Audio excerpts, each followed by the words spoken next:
Welcome back to 5 mods in 5 minutes. Just quickly before we get into that, I just wanted to say if you're new around here, be sure to subscribe so you don't miss out on any of the great mods coming out. Starting us off at number 1, we have the Frozen Lands of Kislev. This mod is brand new with a lot more to come, but it's still playable and it's a lot of fun right now. This mod adds the Kislev culture to the game and 4 new men-at-arms which get a big advantage during winter. My favourite is the Elemental Bear, which costs 2,500 piety but has a crazy 400 attack. But there are other cheaper options such as War Bear Riders and Kossars, a new heavy infantry unit. There's also a new religion, the Cult of Ursun. Just 5 holy sites, but they say they're doing more research to fully flesh this all out. You will also get a decision to form the kingdom once you have taken control of enough land. It's a nice little mod if you want to try something new and see if you can form Kislev and make it a dominant world power. Just be sure if you do check this mod out that when you're creating a character you select the right culture and religion from the character creation screen. So number 2, we have scrollable interactions, 2-column situation and resizable events. Now as you can clearly see, number 2 consists of 3 different mods, but they all work great together and they're made by the same person, and after trying them, most of them are must-haves for me. Now, a resizable event allows you to choose the size of an event to the way you want it.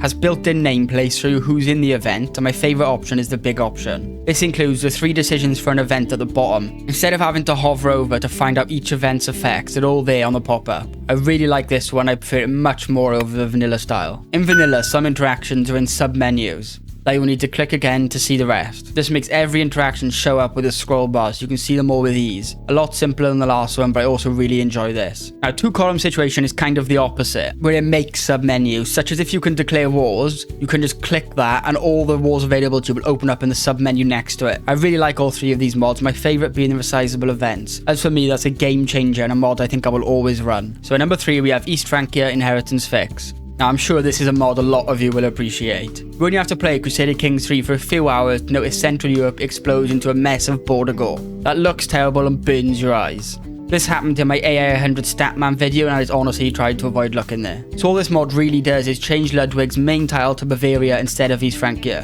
which when he dies helps the inheritance of the titles and prevents spaghetti borders. So remember, all hail 8th Dwarf for this fix. Number 4, we have Better Executions Updated. Now this mod overhauls the current execution system in Crusader Kings 3 with 8 new execution methods. These include beheading, hanging, burning, drowning, boiling, crushing, impaling and flaying. So yeah, if you want to roleplay as Satan, it's clearly the mod for you. So not only does it add more execution methods, it also brings sounds over from Crusader Kings 2 to match them. Also, it'll say exactly how someone died in the tooltip rather than just saying prisoner executed. Now of course, as you have gathered, some of these methods are much more cruel than others, and they reflect out how much stress you gain from using them. And lastly, the AI can use these execution methods too, so be careful not to annoy the wrong person and get imprisoned, or they could literally boil you alive. So last on this list we have Ave Maria. Ave Maria is a pretty big mod and I'm working on a full in-depth look at this mod, so if you're interested, be sure to subscribe to check that out. The main goal of this mod though is to bring the game to the next level of realism. It brings you 3 new bookmarks. 2 of those are in 1066. One is focused all around the Roman Empire and the other is between Persian Empire and the Empire of Mizr. Now the 3rd bookmark is in 1081 and it starts just after the Romans suffered massive losses to the Seljuks. This will put you to the test and see if you can bring the Romans their former glory. They've completely overhauled the personality traits in the game, basing it off of Hexaco, which is believed to be an accurate real-life study of personalities. The icons and effects have been changed and bring a lot of new ones to the game. So to give a brief overview of what you can expect from this mod, I'll just quickly talk about the Roman Empire changes. There's 2 new cavalry men-at-arms added. There's a lot more vassal types added and they're easily seen under the new institutions tab. Also, there's a lot of new interactions added, such as quickly changing someone's administration role, which brings up the feudal contract tab, which as you can see is a lot different with many more levels to tax and the amount of levies required to give you. But changing these will affect your overall popularity and legitimacy, which I'm going to assume will affect how much vassals respect you and how they act towards you.